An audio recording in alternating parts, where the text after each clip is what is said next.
Hi, everyone. I wanted to check in with you all today as we are all starting to prepare for Passover, albeit in unusual and unique ways this year.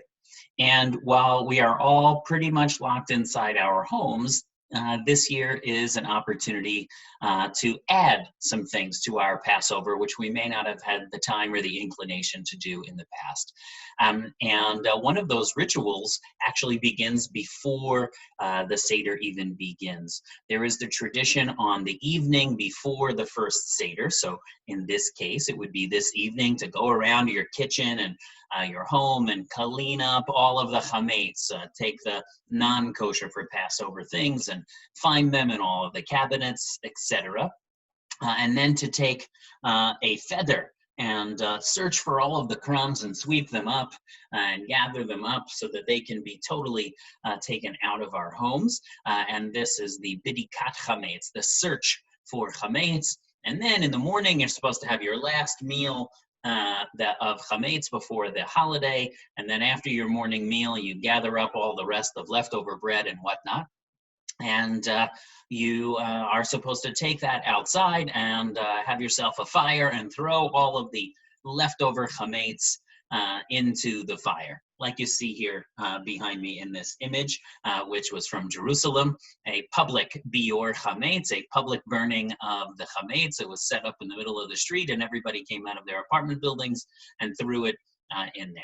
Now, you may have done this before, or you may not have done this before, but since we're all around, you may have a backyard or a patio with a little bit of a fire pit or an outdoor fireplace, those kinds of things. And so you can take an opportunity to add this tradition this year when you might ordinarily not have had time to do so.